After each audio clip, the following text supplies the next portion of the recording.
Hello friends, कैसे हैं आप सब। आज के वीडियो में हम डिस्कस करने वाले हैं भारतीय भक्ति परंपरा और मानव मूल्य इस सब्जेक्ट की। ये सब्जेक्ट आपको फर्स्ट या सेकंड सेमेस्टर में मिलता है। तो हम डिस्कस करेंगे इससे रिलेटेड कुछ मोस्ट इम्पोर्टेंट क्वेश्चंस और उनसे रिलेटेड टॉपिक्स कौन से हैं वो डिस्कस करेंगे। तो वीडियो शुरू करने से पहले अगर आप चैनल पे नए हैं तो चैनल को सब्सक्राइब जरूर कर दीजिएगा और वीडियो पसंद आए तो वीडियो को लाइक जरूर कर दीजिएगा। ये जो मैं पीडीएफ यूज कर रही हूँ इसका लिंक मैंने नीचे डिस्क्रिप्शन बॉक्स में दे दिया है। चलिए वीडियो को शुरू करते हैं। तो सबसे पहले मैं आपको बताऊंगी कौन कौन से टॉपिक्स इम्पोर्टेंट हैं और उनमें आपको कौन सा कंटेंट याद करना है। तो हमारा फर्स्ट चैप्टर है भक्ति, अर्थ और अवधारणा। तो इससे रिलेटेड हमारा जो पहला मोस्ट इम्पोर्टेंट क्वेश्चन एग्जाम में आ सकता है वो ये कि भक्ति की अवधारणा के बारे में बताइए। तो देखिए यहाँ पे मैंने आपको अंडरलाइन करके कंटेंट दिया हुआ है। अगर आपको इसका आंसर याद करना है तो आप कहाँ से याद कर सकते हैं। तो शुरू की ये दो लाइनें हैं। भक्ति काल का समय संवत 1375 से 1700 तक माना जाता है। इस कालखंड में भक्ति की ऐसी काव्य धारा बही कि उसके प्रवाह में हजारों भक्त बह गए। विद्वानों ने भगवान की सेवा को, ईश्वर के प्रति प्रेम और अनुराग को भक्ति कहा है। आचार्य शुक्ल ने तो श्रद्धा और प्रेम को भक्ति की संज्ञा दी है। हजारों संतों और भक्ति के आचार्यों ने भक्ति पर विचार करते हुए भक्ति को अपनी अपनी दृष्टि से भक्ति के दायरे में रखने का प्रयत्न किया है। उन्होंने अलग अलग ढंग से इसे परिभाषित करने का प्रयत्न किया है। सभी ने अपने अपने मत और बुद्धि से इसे परिभाषा में बांधने का प्रयत्न किया है। भक्ति से संबंधित प्राचीन ग्रंथ नारद भक्ति सूत्र में भक्ति की परिभाषा देते हुए कहा गया है, सात्वस्मिन् परम प्रेम रूपा भक्ति। दूसरे शब्दों में हम कह सकते हैं कि ईश्वर के प्रति परम प्रेम रखना भक्ति है। यहाँ तक आप अपना आंसर लिख सकते हैं। इसके बाद जो बीच का कंटेंट है वो मैंने छोड़ दिया है, वो थोड़ी मुश्किल लैंग्वेज में है। इसके बाद आप अपना आंसर यहाँ से कंटिन्यू कर सकते हैं। गोस्वामी तुलसीदास राम की प्रीति को भक्ति कहते हैं। इन सभी परिभाषाओं का निचोड़ यह है कि भक्ति यदि ईश्वर से प्रेम करता है, ईश्वर के प्रति लगाव रखता है, उसके प्रति झुकाव रखता है, उसकी ओर उन्मुख होता है, तो यही सरल शब्दों में भक्ति है।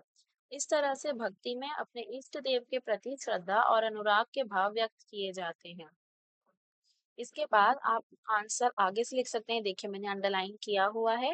भक्ति के क्षेत्र में नवधा भक्ति का बड़ा महत्व बताया गया है। इस नवधा भक्ति के अंतर्गत भक्ति के 9 प्रकारों का वर्णन किया गया है। भक्ति के 9 प्रकार हैं: श्रवण, कीर्तन, स्मरण, पाद सेवन, अर्चन, वंदन, दास्य, सख्य, आत्मनिवेदन। इसके बाद आपको आपका आंसर कंक्लूड करना है तो आप ये लाइंस लिख सकते हैं। इस तरह से भक्ति के अंतर्गत भक्त भगवान के प्रति अनुराग रखते हुए उसके सामीप्य का कामना करता है। वह तरह तरह से भगवान की उपासना कर भगवान से मोक्ष की कामना करता है। यही संपूर्ण भक्त समाज का अभीष्ट है। तो ये था हमारा पहला क्वेश्चन। अगर आपको लिखने को आए भक्ति की अवधारणा के बारे में तो आप ये लिख सकते हैं। ये लाइंस जो मैंने मार्क करी है आप इनको यूज करके अपना आंसर फ्रेम कर सकते हैं। हमारा जो नेक्स्ट क्वेश्चन बनता है वो बनता है चैप्टर 2 से भक्ति के प्रमुख संप्रदाय और सिद्धांत। इसमें से हमारा क्वेश्चन एक बन सकता है कि भक्ति के संप्रदायों के बारे में बताइए। जो देखिए यहाँ पे हमें दे रखा है, राधा वल्लभ संप्रदाय, निम्बार्क संप्रदाय, सखी संप्रदाय, गौड़ीय संप्रदाय, वल्लभ संप्रदाय। तो ये मैंने लाइंस मार्क करी है, आप अपनी बुक में इन्हें मार्क कर सकते हैं या फिर इसका स्क्रीनशॉट ले सकते हैं। इसमें से सबसे इम्पोर्टेंट हमारा संप्रदाय है वल्लभ संप्रदाय। तो आप इस पे थोड़ा ज्यादा फोकस कीजिएगा, बाकी सारे संप्रदाय आप याद कर लीजिएगा। या तो किसी एक संप्रदाय के बारे में बताने को भी आ सकता है या फिर ये क्वेश्चन भी आ जाता है कि इस भक्ति के संप्रदायों के बारे में बताइए। ठीक है। तो इसके बाद हमारा जो नेक्स्ट क्वेश्चन बनता है मैं आपको उस पेज पर लेकर चलती हूँ। ये देखिए ये है हमारी टेक्स्ट बुक का पेज नंबर 21। इस पे हमारा क्वेश्चन बनता है कि भक्ति की सांस्कृतिक एकता के बारे में बताइए। तो अगर ये क्वेश्चन आता है तो आप ये आंसर लिख सकते हैं। ये देखिए यहाँ से स्टार्ट है, ये स्टार्टिंग लाइंस हैं। इसके बाद जो हमारा आंसर कंटिन्यू होता है वो थोड़ा आगे है, क्योंकि बीच का जो कंटेंट है वो सांस्कृतिक एकता के बारे में इतना नहीं बताता। ये हमारा कंटेंट है, ये लास्ट वाला पैराग्राफ, ये आप उसके साथ लिख सकते हैं। फिर यहाँ पे हमारा बीच में एक और क्वेश्चन बनता है कि आप कैसे कह सकते हैं कि कबीर की भक्ति भावना में समाज सुधार की भावना थी। तो ये इस क्वेश्चन का आंसर यहाँ पर मैंने मार्क किया हुआ है। कबीर की यह विशेषता है कि उनकी भक्ति भावना में समाज सुधार की भावना को स्पष्ट देखा जा सकता है। अनुभूति की सच्चाई और अभिव्यक्ति की ईमानदारी उनकी सबसे बड़ी विशेषता है। कबीर ने समाज में व्याप्त जाति प्रथा, छुआछूत, ऊंच नीच की भावना पर प्रहार किया। उन्होंने मनुष्यता को केंद्र में रखकर मनुष्य की समानता पर बल दिया। इसके साथ ही वे जातिवाद की रूढ़िवादी मान्यताओं का कड़ा विरोध करते हैं। इसके बाद एक दोहा दे रखा है आपको, आप याद कर सकते हैं। अगर आप एग्जाम में दोहा लिखेंगे तो एग्जामिनर पर अच्छा इम्पैक्ट पड़ेगा।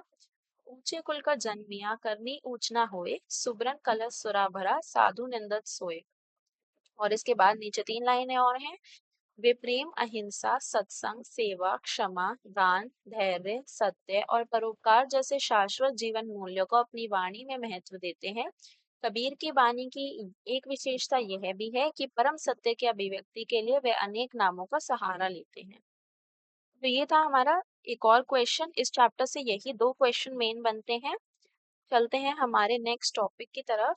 हमारा नेक्स्ट टॉपिक जो है वो हमें इस चैप्टर से करना है, जिनमें भारत के कुछ जो भगवान के भक्त थे उनके बारे में बताया गया है। संत तिरुवल्लुवर आंडाल और संत अक्का महादेवी के बारे में। तो इसमें हमें सबसे पहले करना है संत तिरुवल्लुवर के बारे में, जिनके बारे में यहाँ दे रखा है। बट हमारा आंसर यहाँ से स्टार्ट नहीं है, ये देखिए यहाँ से हमारा आंसर स्टार्ट है। आप इसका स्क्रीनशॉट ले सकते हैं। जो लाइनें मैंने अंडरलाइन करी हैं आप वो याद कर लीजिएगा, आपका अच्छा आंसर फ्रेम हो जाएगा। और आगे ये है, इसमें से एक क्वेश्चन ऐसा भी आ सकता है जो जिसका आंसर लास्ट पैराग्राफ में है कि तिरुवल्लुवर को कबीर, दक्षिण का कबीर क्यों कहा जाता था। तो इसका आंसर लास्ट पैराग्राफ में है कि तिरुवल्लुवर को दक्षिण का कबीर कहा जाता है क्योंकि कबीर एवं इनके जीवन में आश्चर्यजनक समानता है। तो ये जो आंसर है ना इसमें यही दे रखा है कि कबीर के माता पिता के बारे में नहीं पता था, सिर्फ उनको पालने वाले जो उनके माता पिता थे उन्हीं के बारे में जानकारी थी। ऐसे ही तिरुवल्लुवर के भी माता पिता के बारे में नहीं पता था, सिर्फ उनके पालन करने वाले माता पिता की जानकारी ही हमारे पास थी। इसलिए इनके जीवन में काफी समानताएं थी और इसलिए तिरुवल्लुवर को दक्षिण का कबीर कहा जाता है। इसका आंसर थोड़ा सा और आगे भी कंटिन्यूड है। नेक्स्ट पेज पर अगर आप आएंगे तो ये 3 लाइनें भी हैं। इनमें यही बोला है कि कबीर ने कपड़े की बुनाई करने को अपने व्यवसाय के तौर पे इस्तेमाल किया था और ऐसा ही तिरुवल्लुवर ने भी किया था।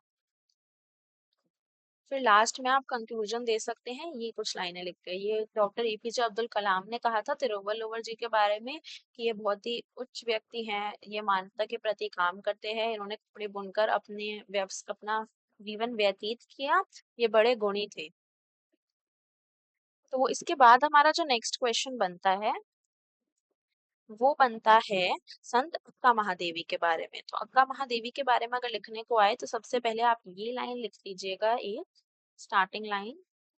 इसके आगे आप इनके विचारों के बारे में लिख सकते हैं जो हमें थोड़ा सा आगे दे रखा है यहाँ पर। ये हमारा पेज नंबर 67 है बुक का।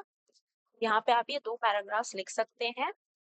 मैंने कोशिश करी है आंसर्स को छोटा बनाने की और उन छोटे आंसर्स में सारा कंटेंट आ जाए, तो मैंने फिल्टर करी है कुछ लाइंस, आप ये यूज कर सकते हैं। ओके, तो ये था संत महादेवी जी के बारे में। फिर हमें नेक्स्ट करना है मीराबाई के बारे में।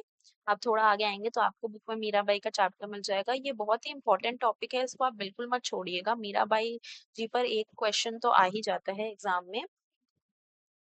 तो मैं आपको इसके कंटेंट पर लेकर चलती हूँ, कहाँ से हमें याद करना है आंसर। अगर आप अपनी बुक के पेज नंबर 77 पर आएंगे तो यहाँ आपको ये टॉपिक मिलेगा, मीरा की भक्ति भावना। हमें क्वेश्चन जो आता है एग्जाम में वो इसी पर आता है कि उनकी भक्ति भावना के बारे में बताइए, या वो श्री कृष्ण की आराधना करती थी इसके बारे में कुछ बताइए। तो आप ये लाइंस लिख सकते हैं। इसके आगे का आंसर जो है वो आगे कंटिन्यू हो रहा है नेक्स्ट टू नेक्स्ट पेज पर। आप ये लिखेंगे उसके बाद, तो हमारा ये वाला आंसर खत्म हो गया। तो आप इन लाइंस को यूज करके मीरा की भक्ति भावना के बारे में लिख सकते हैं। हमारा जो नेक्स्ट क्वेश्चन बनता है वो बनता है कबीर से।